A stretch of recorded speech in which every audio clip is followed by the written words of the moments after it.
अस्सलाम वालेकुम, मैं हूँ इकरा सलीम और आज एक दफ़ा फिर सर प्लीज़ अपना माइक म्यूट कर दें।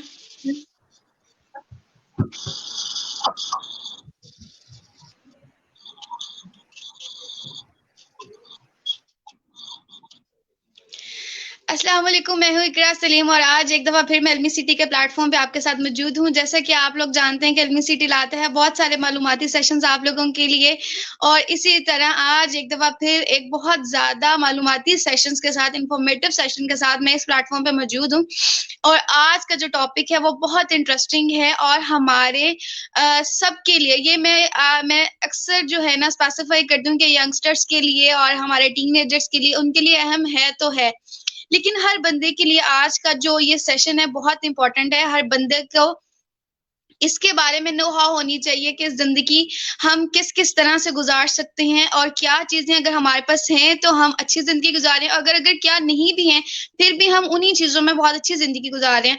ये सब चीज़ें जो हैं वो आज हम इस सेशन में सब डिस्कस करेंगे और हर चीज़ को हम डिस्कस करेंगे, हर पहलू को डिस्कस करेंगे, हम गुर्बत को भी देखेंगे, हम मीडियोकर्स को भी देखेंगे, हम हाई सोसाइटी के बंदों को भी देखेंगे कि सब लोग किस तरह ये सब चीज़ें मेंशन करते हैं।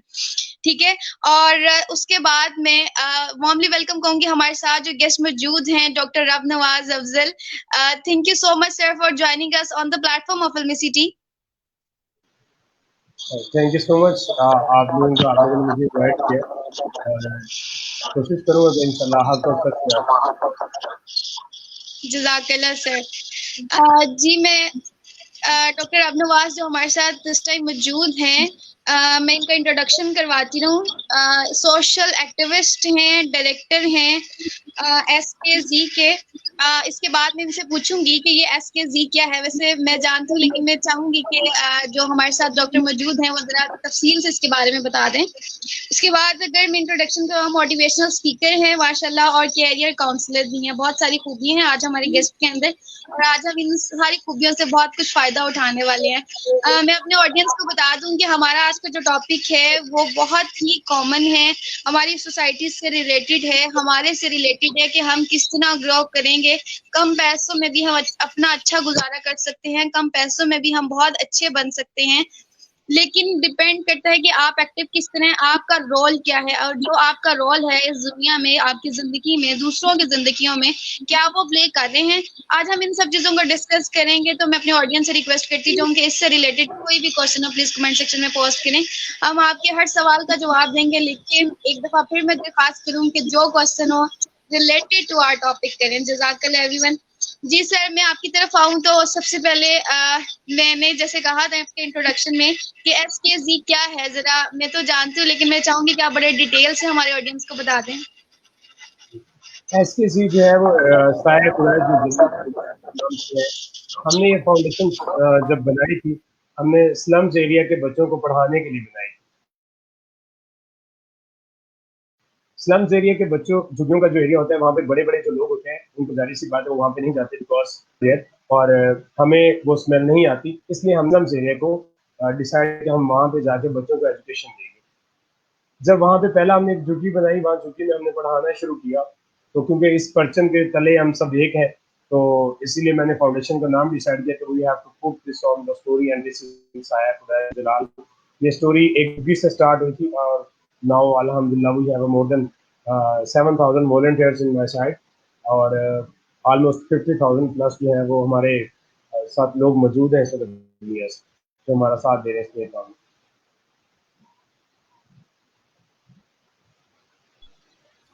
जी जज़ाकल्लाह सर। सर मैं कोई और क्वेश्चन करने से पहले रिक्वेस्ट करूंगी कि जब मैं क्वेश्चन करूं प्लीज आप माइक म्यूट कर दिया करें, क्योंकि डिस्टॉर्शन की वजह से ऑडियंस का कमेंट में पढ़ रही थी कि आवाज जो है वॉइस जो है वो क्लियर नहीं है।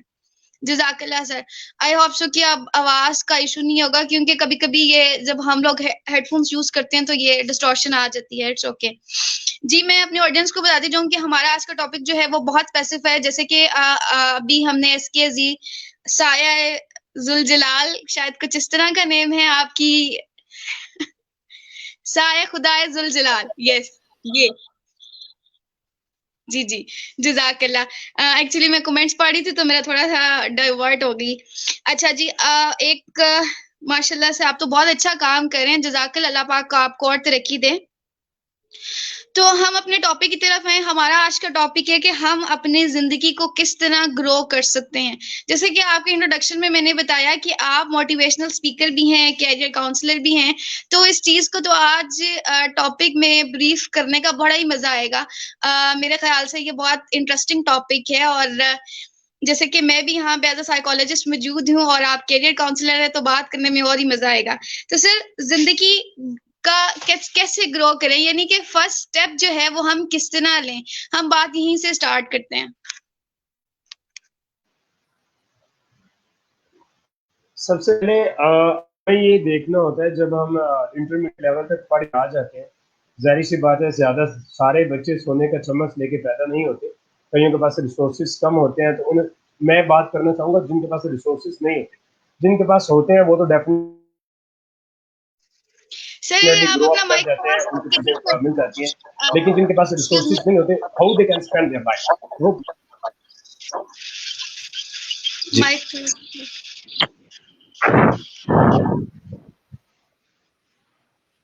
मैं ये कह रहा था कि मैं ये कह रहा था कि सारे बच्चे क्योंकि सोने का चम्मच लेके पैदा नहीं होते, बहुत सारे गरीब घरानों में बच्चे पैदा होते हैं, तो उनके पास रिसोर्सेज क्योंकि कम होते हैं, तो उन रिसोर्सेज को, थोड़े रिसोर्सेज को वो कैसे यूटिलाइज करके तो वो बड़ा आदमी बन सकते हैं।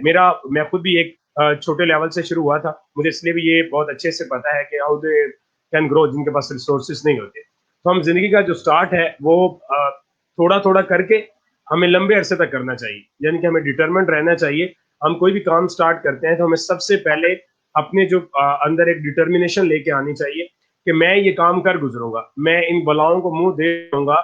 ये जो मुआशरे के अंदर ये बड़ी बड़ी जो चीजें थी हुई हैं, मैं इनको खा भी जाऊंगा, मैं इनको कर जाऊंगा, and I will be at the peak of my level. मैं एक दिन अपने फ्यूचर की बहुत बड़ी किसी पे जाके बैठूंगा।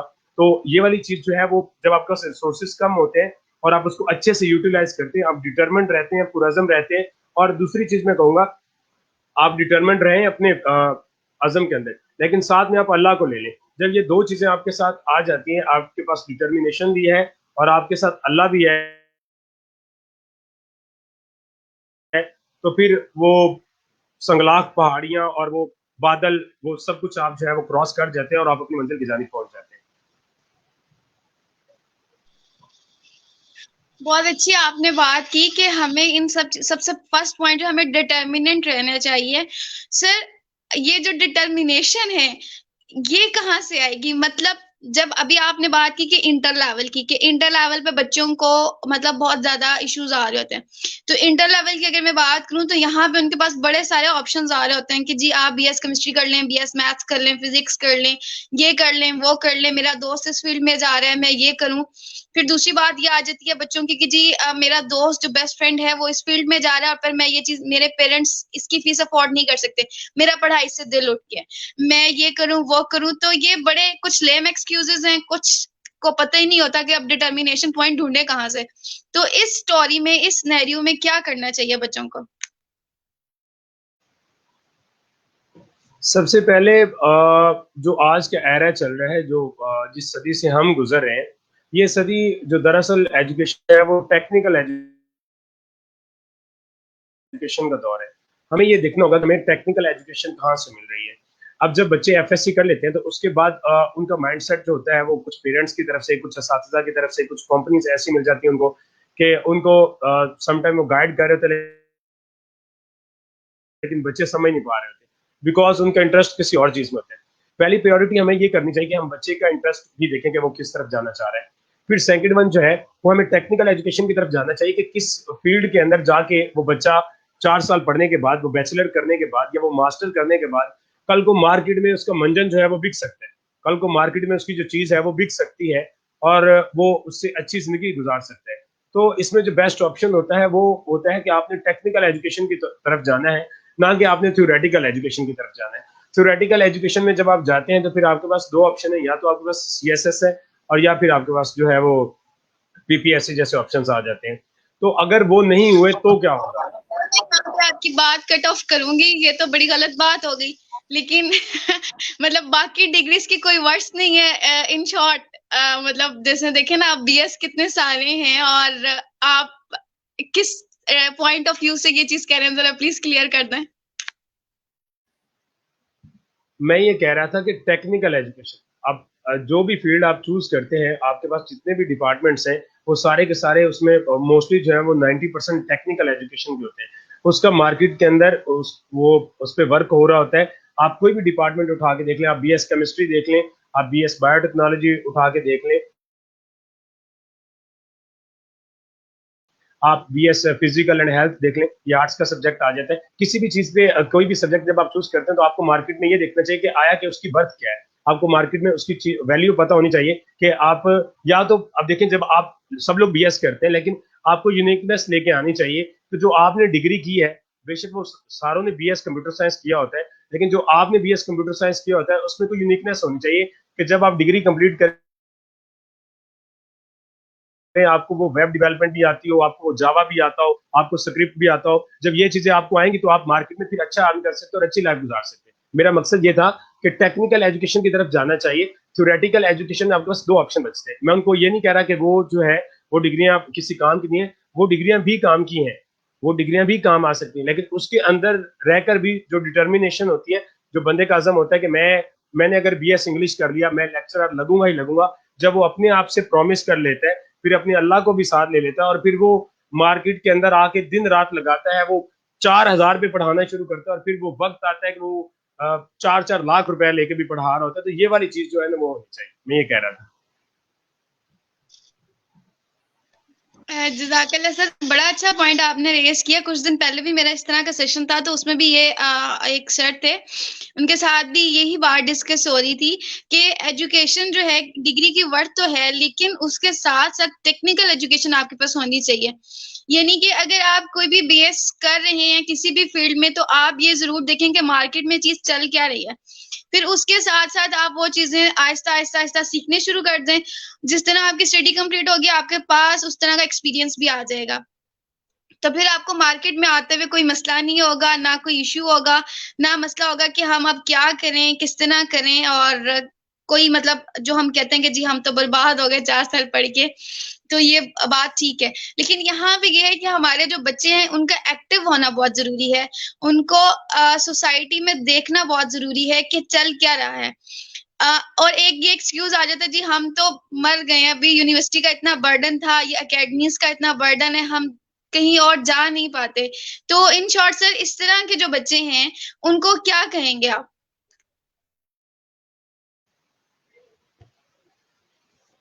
देखिए, आपकी मुल्क के अंदर या पूरी दुनिया में देख ले तो आपको 2 से 3 तरह के स्टूडेंट्स मिलते होते हैं। एक जो वो बहुत अच्छे होते हैं, एक जो है वो थोड़ा पढ़ते होते हैं, वो मिडिल क्लास जिसे कहते होते हैं, और सबसे लास्ट पे जो है वो आपके पास बैक बेंचर्स होते हैं या जो बिल्कुल भी नहीं पढ़ते होते। मैं बैक बेंचर्स को बुरा नहीं कह रहा, वहां से भी बड़े शाइनिंग स्टूडेंट निकलते हैं, लेकिन 3 तरह के मतलब आपके पास स्टूडेंट्स होते हैं। अब जो इन स्टूडेंट्स की आप बात करें तो जो एक्टिव नहीं रहते, जो ये कहते हैं कि हम तो, हमारे ऊपर बर्डन बहुत है, हमने ये कर लिया, हमने वो कर लिया, फिर वो आप से कंसल्ट करने के लिए 4 साल के बाद आते हैं साइकोलॉजी वालों के पास कि सर मेरा तो दिमागी इशू हो गया, मैं तो डिप्रेशन में चला गया, ये कैसे हो गया। ये इसलिए होगा कि जिस बंदे ने मार्केट में चल के देखा ही नहीं, जिस बंदे ने घर से निकल के देखा ही नहीं, जिस बंदे ने बुक से हट के दुनिया नहीं देखी, जिसने ये नहीं देखा कि भूख क्या होती है, जिसने ये नहीं देखा कि प्यास क्या होती है, जिसे ये नहीं पता कि बुक से हटकर की भी कोई नॉलेज है। सारा कुछ तो बुक्स नहीं है ना आपके पास, कुछ आपको दुनिया भी सिखाती है, कुछ आपको दुनियादारी भी आपके इस्लाम के साथ साथ आपको लेके चलनी है। आप इसको माइनस नहीं कर सकते, आप इसको नफी नहीं कर सकते। आप ये नहीं कह सकते कि मैं जी सिर्फ और सिर्फ किताबें ही पढ़ूंगा, मैं उसी का बर्डन ही बर्दाश्त करूंगा, मैं बाकी चीजें नहीं देखूंगा। तो ये कायनात के अंदर भी ये चीज है कि आप उसकी नफी नहीं कर सकते। तो उन स्टूडेंट के लिए मैसेज ये है कि बुक्स के साथ साथ जो बर्डन रिड्यूस कर सकते हैं, आप अपने आप को उस एक्टिविटी में बिजी रखें जो आपके सब्जेक्ट से रिलेटेड है, जो आपकी एजुकेशन से रिलेटेड है। जब आप उसकी तरफ जाएंगे और उसकी एक्टिविटीज करेंगे तो डेफिनेटली आपको डिप्रेशन भी नहीं होगा, आपको बर्डन भी नहीं लगेगा और आप अपनी एजुकेशन को एंजॉय भी करेंगे। जी थैंक यू सो मच। ये आपने बहुत अच्छा पॉइंट किया कि हर चीज को उसके स्कोप के अकॉर्डिंग देखना चाहिए और ये डिपेंड करता है कि आप पे आप कितने एक्टिव हैं। सर इसके साथ साथ जैसे आप सोशल वर्कर भी हैं और सोशल एक्टिविस्ट हैं माशाल्लाह, तो यहाँ पे आपने देखा होगा कि जब आपने भी बताया कि मैं ये इन सब चीजों को फेस कर चुका हूँ, मुझे पता है कि ये कितना मुश्किल होता है और डिटर्मिनेंट रहना भी। तो जैसे आपने देखा कि जब आप एक इस तरह की फैमिली से आगे बढ़े हैं, मेहनत की है, रिसोर्सेज आपने अपने खुद निकाले हैं, तो उसमें एक लोगों का कह लें कि हसद फैक्टर, जेलसी फैक्टर बहुत आ जाता है।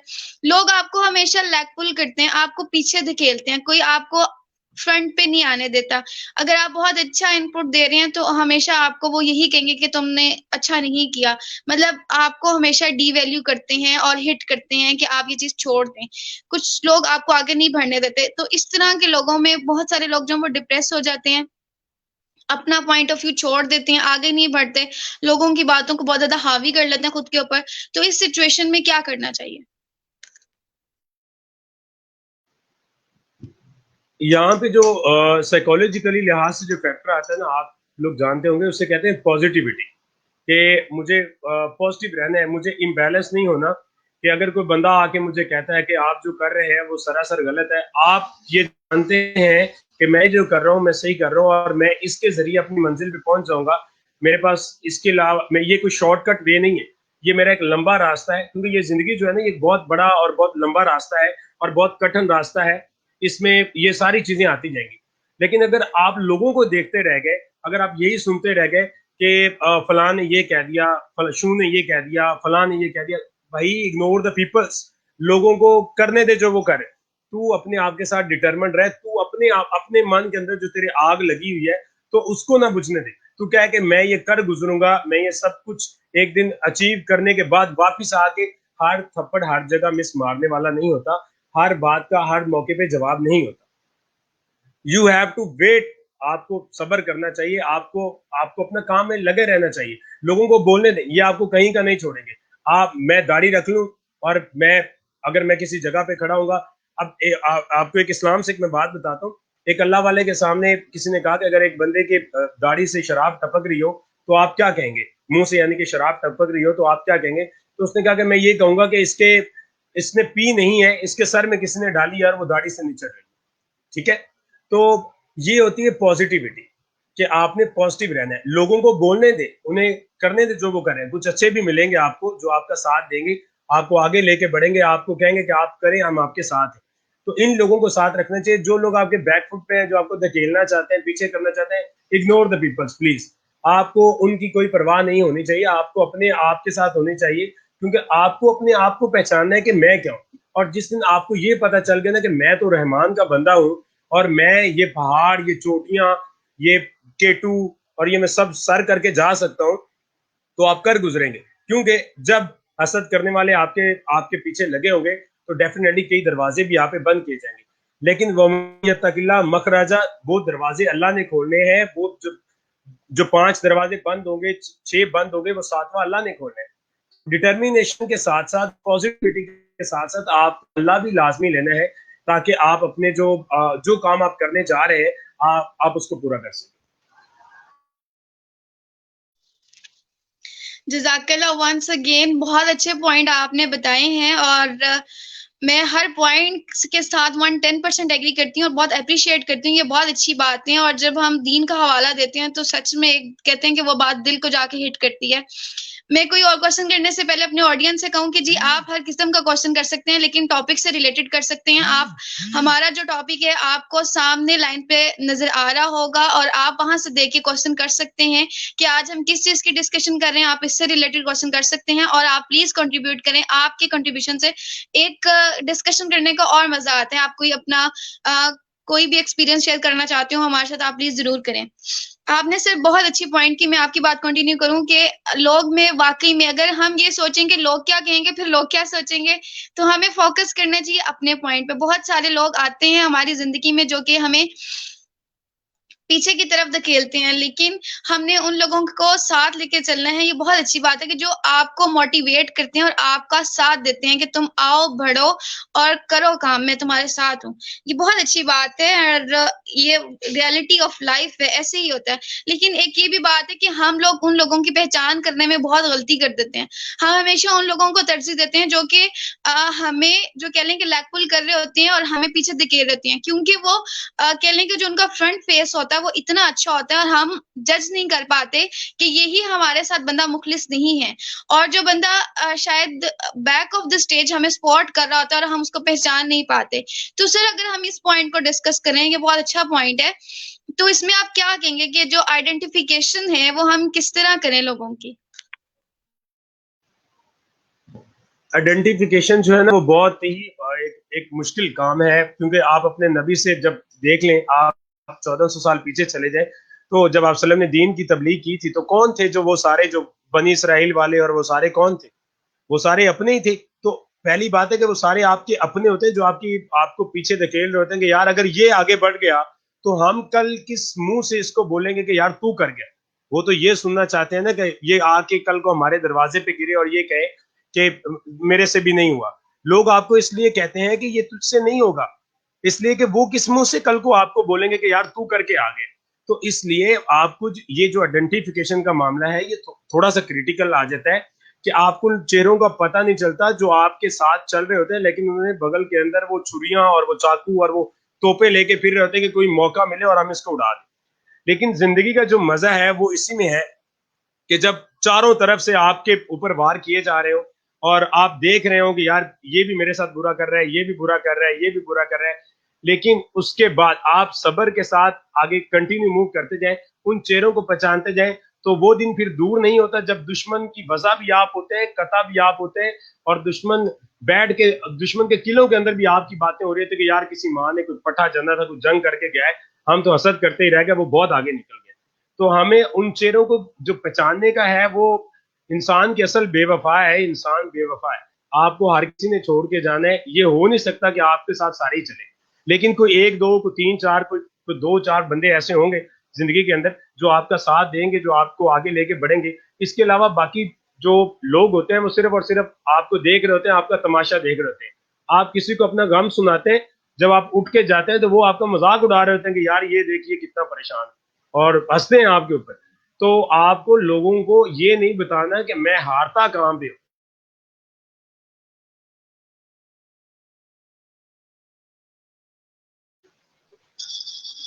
जी सर, आई ये एम ऑडिबल फॉर यू? दो चीजें मैं आइडेंटिफिकेशन बता दूं। दो चीजें दो चीजें मैं प्लीज आपको बताना चाहूंगा। आपको कैसे पता चलेगा कि कौन आपके साथ बुरा कर रहा है और कौन अच्छा कर रहा है? तो ये मतलब अच्छे वाले को तो पता चल जाता है, वो सीधा साधा होता है, स्ट्रेट फॉरवर्ड इंसान होता है। जो बुरा कर रहा था उसका नहीं पता आ रहा होता कि ये जो खंजर है वो ये कहां से घोंप रहा है मेरे कलेजे के अंदर और मेरा कलेजा चीर के ये जा रहा है, वो समझ नहीं आ रही होती आपको। अब वो दो चीजें हैं, आपको ये कभी किसी को नहीं बताना कि मैं हारता कहां पे।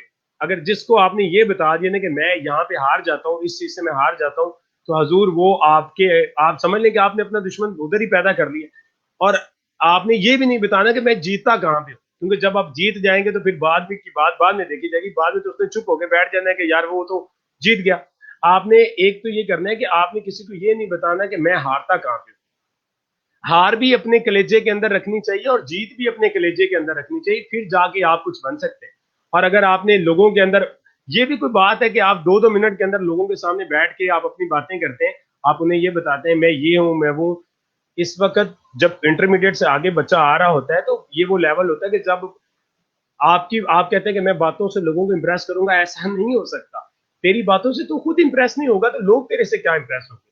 तो वो जो वक्त अपने ऊपर लाने का है कि आपकी बात बैठ के एक कायनात के एक लोग सुन रहे हो, कुछ मुल्क बैठ के सुन रहे हो, कुछ महफिलें सजी हो कि यार ये मुंह से बोलेगा तो हम इसको सुनेंगे, वो वाला वक्त लाने के लिए दुश्मन का होना भी बड़ा जरूरी है।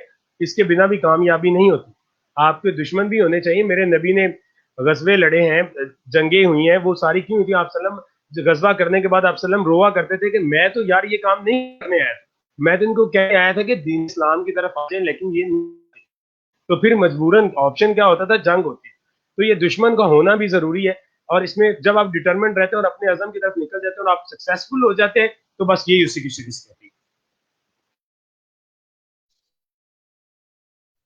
जी, जज़ाकल्लाह वंस अगेन, बहुत अच्छे आपने पॉइंट रेज़ किए हैं। और ये रियलिटी है लाइफ़ की कि अगर आप किसी बंदे को बता दें ना कि जी मैं यहाँ पे हार जाता हूँ, वो ज़िंदगी का कोई भी हिस्सा वो बंदा आपको हिट करके जाएगा और इतना बुरा हिट करेगा कि शायद सँभलते भी आप ना सँभलें, सँभलते हुए भी आप घिर जाएँ, सँभलते हुए भी आप शायद मर जाएँ, लेकिन आप वो सँभल नहीं पाएँगे। कुछ लोग आपको इतना बुरा हिट करते हैं। कामयाबी भी अपनी छुपानी चाहिए और कमज़ोरी भी छुपानी चाहिए। ये बहुत अच्छा पॉइंट है। और अक्सर मैं भी ये डिस्कस करती हूँ कि किसी को भी अपनी कोई बात ना बताएँ, जहाँ पे आपकी अपनी बात है। अगर आप बहुत ज़्यादा कह लें कि थक गए हैं अपनी बातें अंदर रख-रख के, तो खुद को टाइम दें। आप खुद से बात करें, खुद से नहीं बात कर सकते तो अल्लाह से बात करें, अल्लाह को सुनाएँ और फिर आप देखेंगे कि फिर कोई बंदा आपको हिट नहीं कर सकेगा, क्योंकि आपके राज़ जो अल्लाह और आपके दरमियान है ना, वो बस वहीं रहेंगे। किसी बंदे को ना पता चलेगा आपकी कमज़ोरी का, ना ताकत का, तो कोई भी आपको नुकसान नहीं पहुँचा सकता। मैं भी एक ऑडियंस से कमेंट पढ़ रही थी ड्यूरिंग योर डिस्कशन, कि वहाँ पे ये लिखा था कि जी आप अल्लाह को राज़ी करें। जी देखिए, हम भी यही कहते हैं कि फर्स्ट बात ये कि आप अल्लाह को राज़ी करें। लोगों का क्या है, लोगों ने कभी भी राज़ी नहीं होना। अगर आप बहुत ज़्यादा एक्टिव हैं और बहुत ज़्यादा दूसरों की मदद करते हैं, तब भी लोग आपको ये कहेंगे कि ये बहुत मीठा है, ये किसी को हिट करेगा। और आपकी जो कह लें कि कामयाबी है, वो जो आपका पॉज़िटिव वाइब्स आती हैं लोगों को, वो पॉज़िटिव नहीं रहेंगी। वो हमेशा उसको नेगेटिव की साइड पे लेके जाएँगे। तो इसलिए आपने सिर्फ़ फ़ोकस करना है, जैसे कि डॉक्टर अबनवाज़ हमारे साथ मौजूद हैं, उन्होंने भी यही कहा कि आपने फ़ोकस करना है, डिटर्मिनेशन आपका पॉइंट है। आप कहीं भी चले जाएँ, किसी महफ़िल में चले जाएँ, चाहे वो बहुत छोटी हो, चाहे वो बहुत बड़ी हो। अगर आप वहाँ पे प्रोमिनेंट हैं, तो आप हिट होंगे। लोग आपको हिट करेंगे और इसलिए करेंगे कि वो आपकी वर्थ कम कर सकें, लेकिन आपने कोई ऐसा पॉइंट नहीं देना कि आप अपनी वर्थ उस महफ़िल से कम कर सकें। जज़ाकल्लाह सर। एक क्योंकि हमारे पास बहुत शॉर्टेज ऑफ टाइमिंग है और हमने इसके बाद भी एक सेशन अरेंज किया हुआ है, तो स्टिल वो 9 बजे शुरू हो जाएगा। बहुत अच्छी डिस्कशन है और शायद ये हम बहुत अरसे तक लंबी भी कर सकते हैं, लेकिन क्योंकि टाइम बहुत शॉर्ट है तो इसलिए हम इसको वाइंड अप करें। तो एक पॉइंट यहाँ पे हमारे डिस्कशन का रह गया। अब जैसे आपने भी अपना बताया कि हम बहुत कम रिसोर्सेज़ जो हमारे पास होते हैं, उसमें हम खुद को किस तरह आगे बढ़ाएँ, और उन सब चीज़ों में हमारा जो पॉइंट है कि हम मतलब अपने डिटर्मिनेंट माइंड ना खोएँ, हम पुरउम्मीद रहें और रिसोर्सेज़ को किस तरह, कम रिसोर्सेज़ को यूज़ करते हुए एक हम भी दुनिया में एक अपना नाम बना सकें, एक लोगों को पता चले जी ये बंदा दुनिया में आया था। यानी कि मैं खुद की सेल्फ को सैटिस्फाई कर सकूँ, तो ये सब किस तरह पॉसिबल है? इसमें आपको आपके अल्लामा इकबाल रहमतुल्लाह अलैह कह के गए हैं कि आपने गरीबी में नाम पैदा करना है, आपने गरीबी के अंदर ही सब करना है। तो ये गरीबी का मतलब था कि जब रिसोर्सेज नहीं होने तो तब आपने करके जाना है। अगर एक वक्त है, आज आप ब्रांड नहीं पहन सकते, आज आप गुची अरमानी के वो सारा कुछ लेके नहीं पहन सकते, तो कोई बात नहीं। एक वक्त आएगा कि अल्लाह तकदीरें भी आपके हाथ से लिखवाएगा। तो जब रिसोर्सेज शॉर्ट है, आप अपनी जो आपकी मसरूफियात है, जो आपके पास चीजें हैं, उसको भी शॉर्ट कर ले नीचे लेवल पे, कोई मसला नहीं है। अगर आज लोग आपको देख रहे हैं कि आपने फटे हुए शूज पहने हुए हैं और आप, लेकिन शूज आपके फटे हुए, लेकिन आप किसी जगह पे खड़े होगे, कुछ सर्टिफिकेट अचीवमेंट आपको वो लोग दे रहे हैं, तो इसमें घबराने वाली बात ही नहीं है। ये होते हैं रिसोर्सेज। एक जूता अच्छा नहीं है पहनने को, कपड़े नहीं है अच्छे पहनने को, गाड़ी अच्छी नहीं है लेके जाने को, तो कोई बात नहीं। With the passage of time ये चीजें आपके पास आ जाएंगी। लेकिन आज जो तेरे पास है वो थोड़ा थोड़ा कर और छोटा छोटा करके करता जा। जो चीजें थोड़ी थोड़ी होती हैं और रेगुलर होती है, वो इम्पैक्ट छोड़ देती हैं। पानी थोड़ा थोड़ा गिरता है और बड़े बड़े पहाड़ फाड़ देता है। तो ये वो चीज है कि रिसोर्सेज बिल्कुल थोड़े हैं, आपने थोड़ा थोड़ा करना है, लेकिन डिटरमेंट रहना है, करते रहना है और लंबे अरसे तक करते रहना है। जब इस तरह आप करेंगे तो फिर एक वो वक्त दूर नहीं है कि जब अल्लाह तकदीरें भी आपके हाथ से लिखवा रहा होगा और आपके कलेजे के अंदर, क्योंकि एक कायनात पूरी जम हो जाएगी जब आप छोटे लेवल से, छोटे छोटे रिसोर्सेज से करके एक बड़े आदमी बनेंगे। तो फिर आप फिर बैठ के आप सोशल एक्टिविस्ट भी होंगे, फिर आपको बोलना भी आता होगा, आपका फ्यूचर भी अच्छा होगा। मैं पर्सनली खुद जॉब भी हम लोग करते हैं सारा कुछ, लेकिन उसके साथ साथ मैंने जिंदगी में जो सीखा है वो ये कि दूसरों के चेहरों पे खुशियां लानी है, उस अब देखिए, आप सबसे पहले तो हक तो इंसान कहने कि उसको राजी किया जाए। अगर इबादत से राजी होता तो फिर ये फरिश्ते और वो जिन और वो सब क्यों पैदा किए गए थे? आपने दूसरी खुशियां भी इंसानों को देनी है कि उनका ख्याल रखना ये भी आपके ज़िम्मे है। आप अपने इर्द गिर्द देखते रहा करें लोगों को कि किसी को अगर किसी चीज की जरूरत है तो जरा मोम दिल के साथ आप उनके साथ चले और उनकी भी खिदमत करें। उससे आपका अल्लाह भी राजी होगा, आपको आपके गोल्स भी मिल जाएंगे। लेकिन अगर आप ये चाहते हैं कि मैं सिर्फ नमाज, रोजे और हज और जक़ात से बख्शा जाऊंगा, तो ऐसा बिल्कुल नहीं होने लगा। आपको नमाज, रोजा, हज और जक़ात के साथ साथ आपको बाकी चीजें भी जो है ना वो देखनी है, और इसी में आपकी कामयाबी है। जी, बिल्कुल ऐसी ही बात है, लेकिन हमारे आज की सोसाइटी में बड़े अफ़सोस के साथ मैं कहूँगी कि लोगों का शायद एक कॉन्सेप्ट बन गया कि नमाज़ अपने हिस्से की पढ़ ली, ज़कात दे दी और बात ख़त्म। लेकिन अगर आप लोग किसी की मदद कर देते ना, तो वो शायद उससे बहुत बेहतर है, बहुत अफ़ज़ल दर्जात आप हासिल कर लेते हैं। मैं कोई और बात करने से पहले एक मैं कमेंट देख रही थी, आमिर अजीज साहब थे शायद वो। देखिए, मैं आपको यहाँ पे क्लियर कर दूं कि हमने जो बात की है वो बात ये थी कि डिग्री की वर्थ है, बिल्कुल है, लेकिन उस सेंस में कि अगर आप डिग्री के साथ अपनी जो है वो एक्टिविटीज को है, स्किल्स को है, वो इम्प्रूव करते हैं, उनकी महारत हासिल करते हैं कि जैसी आपकी डिग्री कंप्लीट हो, आपके पास उसके तरह के स्किल्स हो, आपके पास एक्सपीरियंस हो और आपको फ्रेश बैचलर्स में ही जॉब मिल जाए, फिर आप अपनी डिग्री को वर्थलेस नहीं कह सकते। हमने एक ऑल्टरनेट बताया है कि इस तरह है। हमने यही नहीं कहा कि थ्योरेटिकली पढ़ने की कोई अहमियत नहीं है या इसका कोई फायदा नहीं है। डिग्री की वर्थ है, बिल्कुल है। जब भी, क्योंकि आपने जब सीवी अपना पेश करना है तो सबसे पहले आपने दिखाना है कि जी मैंने बीएस किया, मैंने एमएस किया, मैंने एमफिल किया है, मैं पीएचडी का स्टूडेंट हूँ या मैं कंटिन्यू कर रहा हूँ। तो ये तो चीजें हैं, लेकिन उसके साथ साथ आप जो भी पढ़ रहे हैं उसमें आपकी एक्सपर्टीज होनी चाहिए। आप कितना काबिल हैं, आपके पास कितना एक्सपीरियंस है, आप उसके बारे में जानते कितना है। सिर्फ बुक्स के साथ आपको जॉब नहीं मिलती। और आप जब भी देखें कि कहीं पे भी जॉब का जब आया होता है, एक फ्लेक्स आया होता है, तो वहां पे हम देखते हैं कि जी उन्होंने लिखा होता है कि fresh bachelor with 1 year experience. तो 1 ईयर एक्सपीरियंस आप इस तरह गेन कर सकते हैं। आई होप सो कि आपको मेरा पॉइंट जो है वो क्लियर हो गया होगा। एक्चुअली टाइम बहुत शॉर्ट है, तो मैं चाह रही थी कि इसको मैं जल्दी जल्दी वाइंड अप करूं। बहुत सारे क्वेश्चन हैं, बहुत माजरत के साथ में अपने ऑडियंस से कहूँ कि हम आपके क्वेश्चन आज नहीं ले सके क्योंकि थोड़ा सा टाइम शॉर्टेज है हमारे पास। और लेकिन हमने जो बहुत कम टाइम में बातें की हैं, इसमें सबके जवाब हैं। अगर आप लोग इसको गौर से सुने और अगर आप लोग चाहते हैं कि ये जो नॉलेज है, जो बहुत अच्छी बातें आज डॉक्टर अबनवाज ने हमारे साथ शेयर की, तो अगर आप चाहते हैं कि ये दूसरों को भी फायदा हो, तो प्लीज इसको ज्यादा से ज्यादा शेयर कीजिएगा ताकि बहुत सारे लोग इससे फायदा उठा सकें। सर, इन द एंड आप कोई हमारे ऑडियंस को मैसेज कन्वे करना चाहेंगे?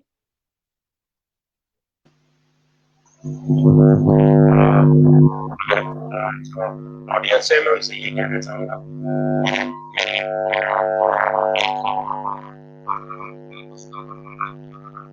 अच्छा, बहुत ज्यादा डिस्टॉर्शन आ रही है, आपकी आवाज ठीक नहीं आ रही।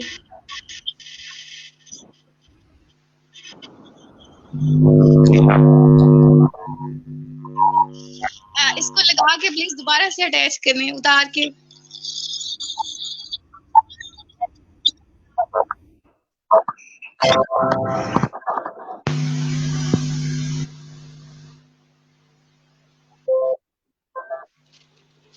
अब आवाज आ रही है मेरी? जी जी, बिल्कुल आ रही है। अब आप बोलें, लास्ट में कोई मैसेज आप दे दें। मैं ये कहना चाहूंगा कि सब भाइयों से जो पढ़ रहे हैं या जो जिन्होंने भी पढ़ना है, जिन्होंने अपने फ्यूचर डिसाइड करना है, कि आप डिटरमिन्ड रहें और अपने अल्लाह को अपने साथ रखें, अपने मुनाफे तरीकों को भी देखते रहिए। Sir, we are crossing same issue. Your voice is not clear.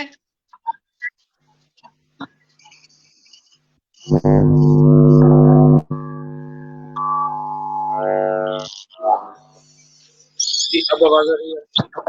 जी जी, बिल्कुल आ रही है। आप जरा जल्दी से दे दें, इससे पहले कि फिर कोई इशू आ जाए हमें। जी, बस मैं ये कहना चाहूंगा कि डिटरमिन्ड रहिए और अपने पूरा जो आपका फ्यूचर है, जो आपका गोल है,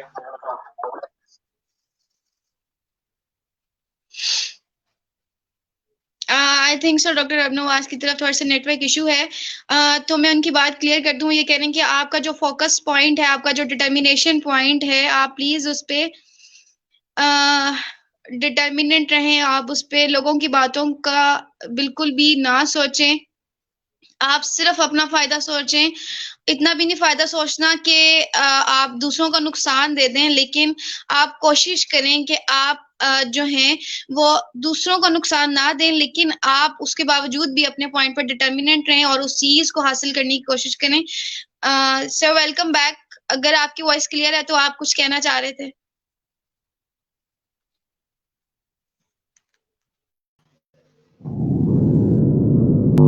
जी, मैं ये कह रहा था कि आप डिटरमिन्ड रहें और अपने अल्लाह को अपने साथ रखें, अपने मुल्क के गरीबों को देखते रहिए। ये गरीब ये झुग्गियों वाले, ये जो सड़कों पे पड़े हुए हैं, क्योंकि आपके इस्लाम ने आपको कहा है कि आप शराब से नफरत करें, शराबी से नफरत ना करें। तो झुग्गी वालों से आप झुग्गी में रहना अगर आपको नहीं पसंद तो कोई बात नहीं, लेकिन झुग्गी वालों से नफरत ना करें। और इसे क्योंकि मेरा ज्यादातर वक्त जो स्लम्स एरिया पे है, तो मैं लोगों को मैसेज देना चाहूंगा कि वो भी हमारे अपने हैं, हमें उनको भी साथ लेके चलना है। और अपने अज़म पे डिटरमिन्ड रहिए, अपने अल्लाह को साथ रखिए और इंशाल्लाह एक दिन आप कामयाब हो जाएंगे। और इंशाल्लाह नेक्स्ट अगर सेशन हुआ आपके साथ तो बाकी बातें फिर सही। और कहा सुना माफ कीजिएगा, जो आप बयान किया उसके लिए जज़ाकुमुल्लाह खैर। जज़ाकल्लाह सर, बहुत शुक्रिया। इंशाल्लाह हम ज़रूर उम्मीद करेंगे और कोशिश भी करेंगे कि आपको इस प्लेटफॉर्म पे ज़रूर लेके आएं दोबारा, और बहुत सारी अच्छी डिस्कशन एक दफ़ा फिर से हम करें। Thank you so much. और ऑडियंस के लिए भी, और मैं बहुत माजरत करती जाऊँ कि क्योंकि टाइम बहुत शॉर्ट था, तो इसलिए हम ज़्यादा कमेंट्स जो हैं वो नहीं ले सके, लेकिन फिर भी हमने जो चीज़ें डिस्कस की हैं, क्योंकि मैं साथ साथ कमेंट्स भी देख रही थी, हमने हर पॉइंट को डिस्कस कर लिया। अगर आप लेट ज्वाइन किया है आपने, या आप सुन नहीं पाए, तो आप ये फेसबुक पे जैसे ही लाइव खत्म होगा फौरन से अपडेट हो जाता है, तो आप वहां से देख सकते हैं। और अगर आप चाहते हैं कि हमारी बातों से और किसी का फायदा हो जाए, हो सकता है किसी को कोई एक बात हिट कर जाए और उसका बहुत अच्छा फायदा हो जाए, उसका फ्यूचर सिक्योर हो जाए, वो अपने पास्ट में जो चीजें लेके बैठा उसको भूल जाए, तो आप प्लीज इसको ज्यादा से ज्यादा शेयर करिएगा इंशाल्लाह। तब तक के लिए अल्लाह हाफिज and thank you so much for everyone. जज़ाकल्लाह।